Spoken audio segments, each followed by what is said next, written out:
Today we're going to be changing the transmission fluid in a 2010 Toyota Highlander 3.5 liter V6 limited edition. This does have the towing package, so it's got a transmission cooler. Today we're going to be changing the transfer case fluid in a 2010 Toyota Highlander with a 3.5 liter V6. I've got it up on ramps with jack stands underneath there, back wheel chalked, park brake on. We're ready to slide under there and see what we need to do. Okay, this is underneath the vehicle. The cover over the oil filter, that's been missing since she got the car. Transmission pan should be somewhere up in here. Looks like we're going to have to remove this large plastic cover. So there's some bolts. We'll get that undone, we'll get that cover out of the way, and we'll expose that transmission pan.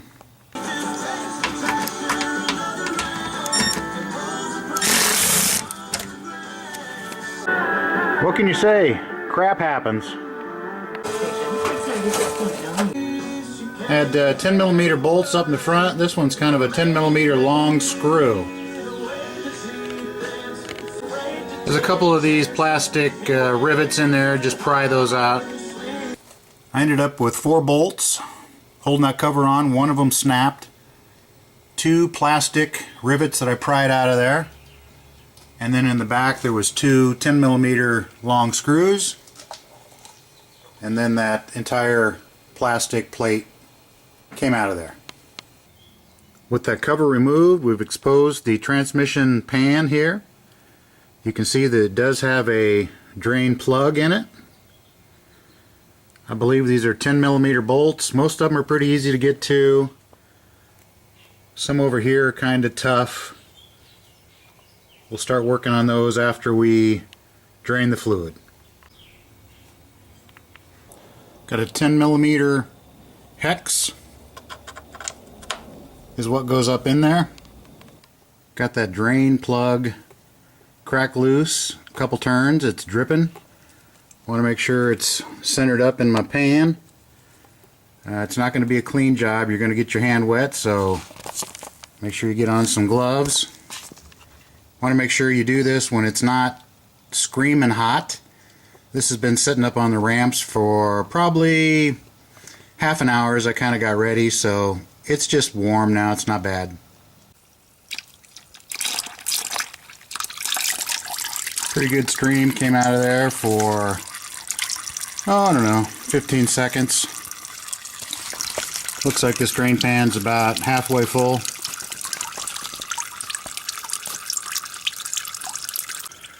There you can see the plug. There is a crush washer on there. In some of the videos I've watched, after you take the plug out, there's another tube up in there that has to be taken out. I think the purpose of that is that if you don't have a dipstick to measure level, you basically start the car, turn it back off, pull the plug out, and then keep adding fluid until it starts to run out. Then you put the plug in and you'll have the right level. I don't think this one has a tube up in there, but we'll check here in a little bit. I can see up there, and I can tell you there is no additional tube. So I'm going to put the plug back in and we'll start getting these bolts out. Even though we drained it, that doesn't mean that more's not going to slosh out of there as we pull this pan off. So you're going to want to have something big down here to catch all your mess. Now I'm going to pour the fluid into a container. One, to kind of tell me how much I pulled out of there. I've learned over the years that no matter how careful you are, you're always going to make a mess. So do your best to have some cardboard and some towels ready, because inevitably something happens. So far I've got off pretty lucky. Got it all in there. Looks like about exactly 4 quarts so far. Okay, this is the front passenger side bolt, so we've got good access along the front, great access along the passenger side, good access along the back, and then things take a turn for the worse as you've got some of these that are covered by that cross member there. They're going to be a little tough to get at.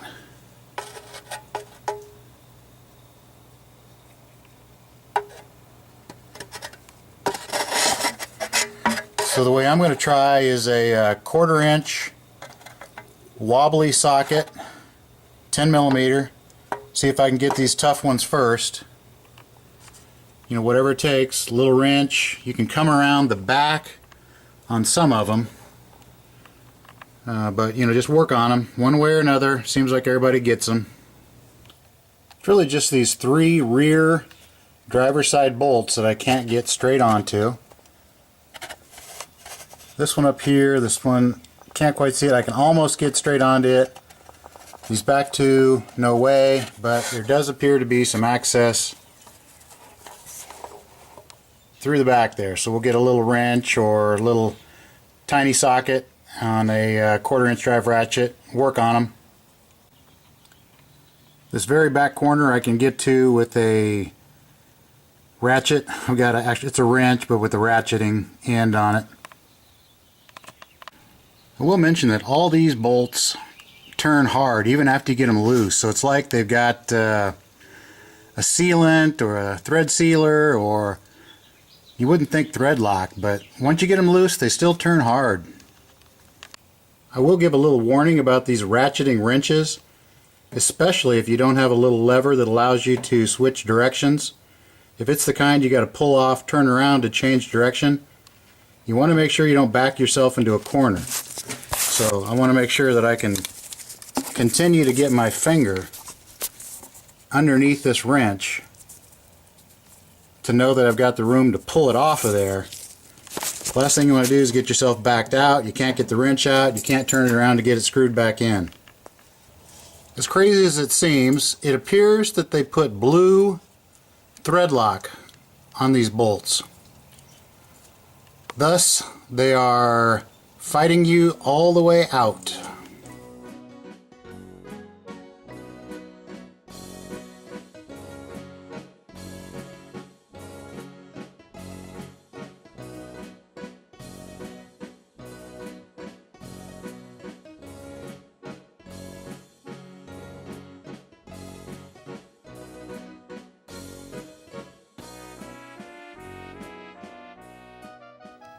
With this second bolt in from the back, you can try a flat wrench.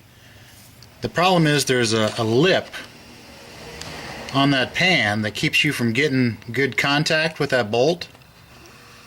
I tried different ratchets and things. Nothing seemed to work. So I actually took the time, went and bought myself an offset. And with that you can actually get full coverage on that bolt. Last thing you want to do is strip that one off, because boy, if you strip that off, it's going to be quite a job trying to figure out how to get it out of there. So take the time, get the right tools. Okay, this one's a real bearcat. I was able to break it loose with my offset wrench, which was good. After that though, I couldn't get enough swing to get that dang offset wrench to grab again. So I had to go in there with a regular wrench. Let's see, here we are. Where are we at? Had to go in there with a regular wrench, you know, get just a teeny little turn, you know, the old flip the wrench around, do it again. Finally, once I got it backed out a fair amount, I was able to get my ratcheting wrench in there, and now I can make some progress with that ratcheting wrench. Boy, it's going to be a bear to put her back in there. This third one up here, I'm able to get decent access with my offset wrench. Still kind of a pain, but a lot better than that second one there. I've just about got all the bolts out.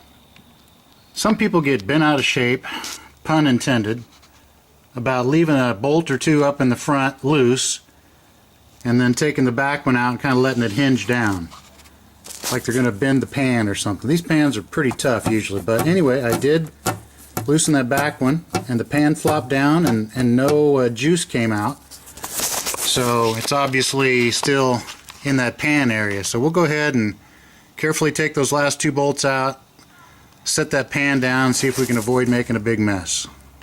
It's going to tend to get hung up over on the driver's side, so this very back corner is the one that's going to be low, so you want to get your pan right underneath there. We'll go ahead and work this pan out of there, get it out of the way.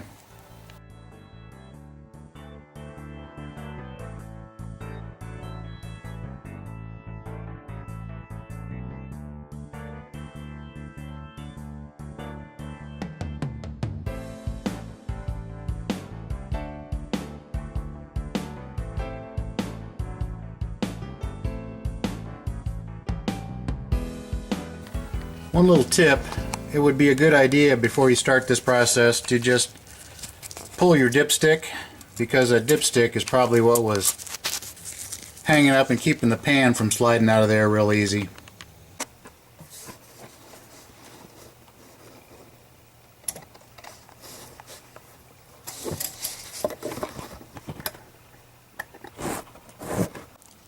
So that's basically what worked, is to tip this back corner down.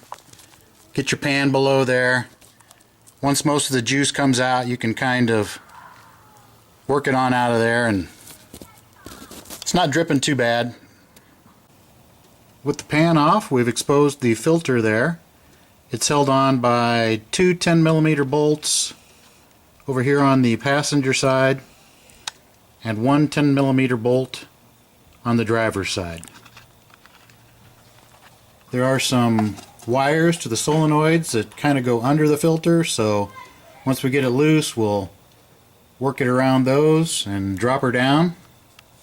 Sometimes a little glug comes out of there, so have your pan underneath and be ready. Have your gloves on.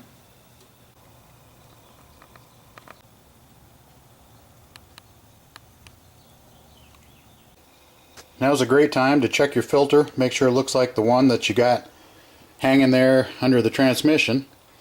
Get your gasket out, lay it down so it can start getting flat. This filter, you know, it's got the 3 bolt holes, looks good. We'll get it out of the plastic here in a minute, but this snorkel does have a little O-ring on it, so it looks good, so I'm going to take it out of the bag. So there's the filter. Here's a little snorkel, it's got that O-ring on it that fits down over here. When you go to put that back in, we're going to want to lube that O-ring up so it slides up in there nice and easy. Let's go ahead and get that old filter out, and we'll get this one in. Okay, we've done the sanity check. Looks like the right replacement filter. So take those 3 10mm out of there, pull it down. Might come out just a little hard because it's got that O-ring over that snorkel. Work them over those wires, get that filter out of there. There's the 3 bolts. They're all the same length. It's still just hanging up there, so I'm going to reach up there and pull it out. I'm going to go off camera to do that. Okay, would have been nice to have had that on video, but yeah, pretty good sized glug come out of there and got me pretty good. So definitely have your pan underneath and be ready for that. The filter came out of there and left the O-ring behind. So the O-ring is still up in there. So just get that old O-ring out of there. We'll clean this up a little bit with a very clean lint-free cloth. Get these gasket surfaces nice and clean. We'll get ready to put that filter back up in there. You're going to want to get these gasket surfaces good and clean. Go around there with a putty knife very carefully. You don't want to make any scratches in there, but get rid of any surface dust and grime so that gasket's going to fit on there real nice. I'm going to try putting the rubber O-ring up in there first. Got it lubed up with a little tranny fluid. Now we'll try and pop the filter in there. I tried both ways. I tried putting the O-ring up in the hole and wiggling the filter in there. Never felt like it really clicked. So I finally just put the O-ring on the filter, squared it up best I could, then just kind of pulled it into place with the bolts. So never really felt like it just, you know, popped up there and just kind of held like I had hoped. Got the filter up in there. Now we're going to clean this pan. You can tell a lot from the pan. You definitely want to make sure there's no chunks or shavings in there of any size. Not unusual to find powdered metal, especially these are probably going to be magnets right here.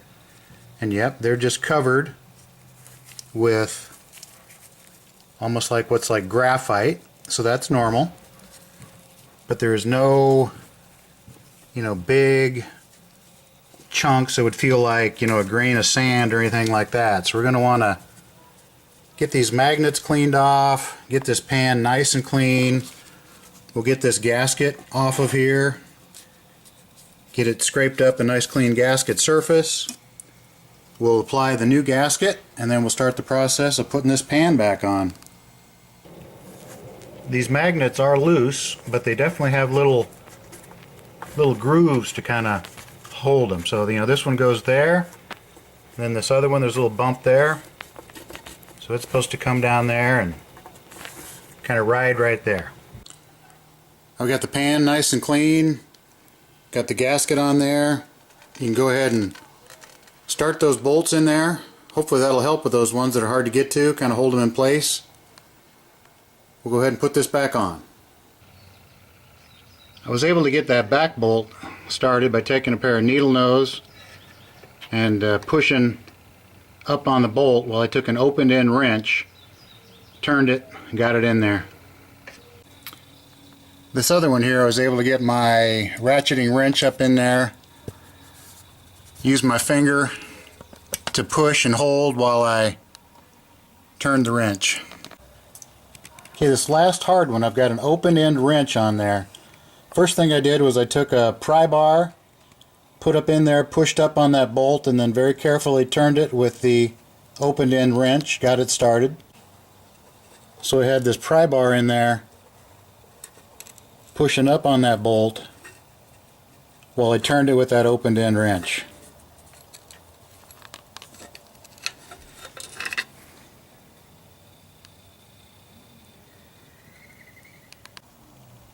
I have a 6-pack of transmission fluid, genuine Toyota. This stuff's about impossible to find at any local parts store. They have one that says it's for like foreign vehicles, but if you read it real careful, it does not mention ATF WS. So you might have to go to your Toyota dealer. And then we pulled the filter off, and we got a little bit more, maybe a little over a cup in there. So somewhere around 4.5 quarts.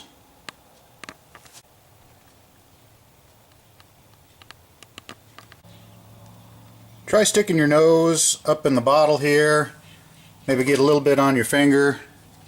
Give that a smell so you know what new smells like. Then get a little bit of this old stuff on your finger and smell that.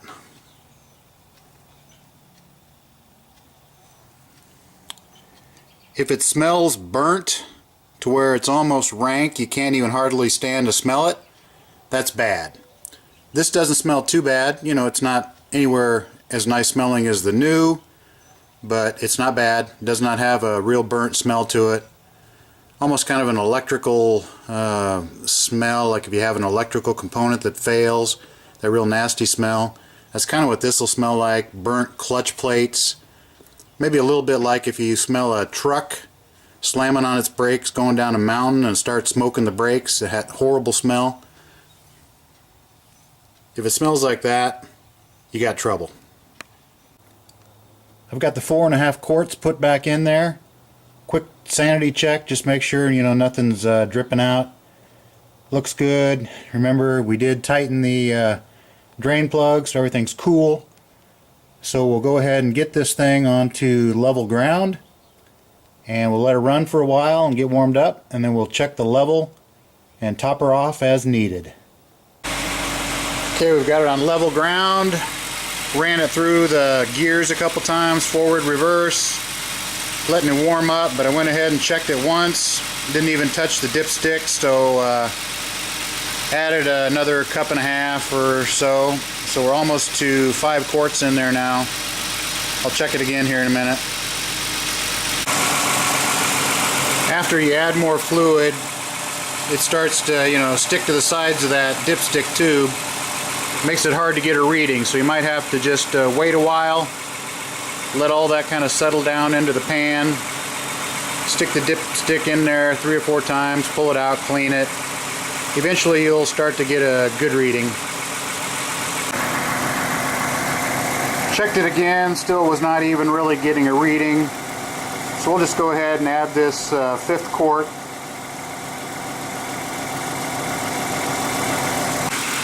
I've got the 5 quarts in there. I know that now we're pretty close. What I'm going to do is go ahead and put it back up on the ramps, put on my little cover plate, and then we'll check and adjust it for final fill.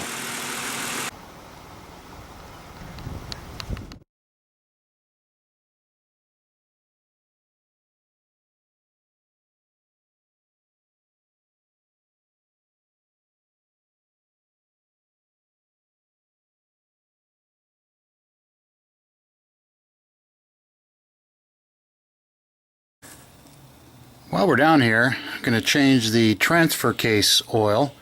Seems like it'd be easy, but some genius made the plugs really hard to get to.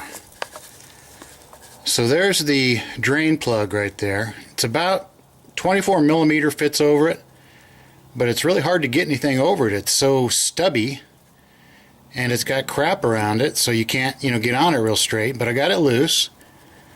Then up above is the fill plug. It's really hard to get onto because this exhaust pipe's in the way, but I got a ratchet up in there, a 24 millimeter socket. Then I used a 1/2 to 3/8 reducer, and then put my 3/8 inch ratchet on there, and I was able to get everything up in there. So let's see if I can get it backed out of there.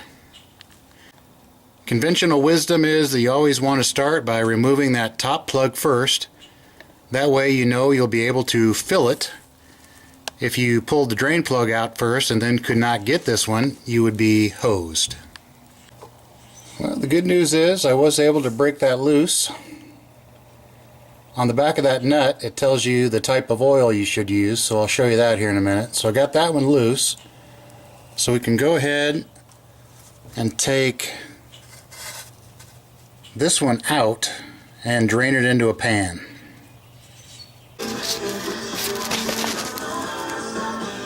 Got it loose, I'm going to back it out of there. Got my drain pan underneath. Top plug is loose but still in there. Hopefully that'll suck a little vacuum and it won't just glug out of here. We'll see how big of a mess I get myself into here.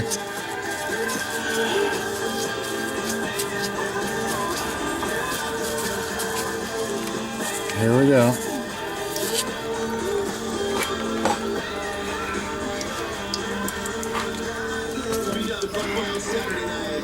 Smells like gear oil. Looks pretty clear. So this plug does have a magnet on there, so clean that. There is a little washer as well. I'm going to reuse it. I'm sure you can get a new one for 10 bucks at Toyota. Similar story on the top fill plug. Has a gasket, washer, no magnet here. And on the back there are some guidelines.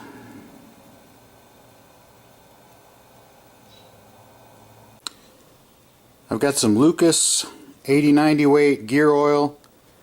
This is GL5, everything that you ever wanted. Covers it right here. Now unless you're really good at squeezing hard and squirting this stuff uphill into a hole, you're going to have to get yourself a pump. Seems like this should be easy, but my pump's not working the greatest. It seems like you have to kind of leave the cap loose, or you suck a vacuum in there, you don't pump anymore. So apparently there's no vent. Anyway, just keep pumping. It took most of that quart. There's still some left in there. Started dripping out the weep hole, or the fill hole. So tightened her back up, both plugs. We'll go ahead and put this cover back on here now, and we're done with transmission and transfer case fluid. After letting it sit for a while, I was able to get a good reading. It was still just barely on the dipstick, so went ahead and added about another third of a quart there. So this is the 6th quart, so we're 5 quarts plus a couple of cups in now. We ought to be pretty close.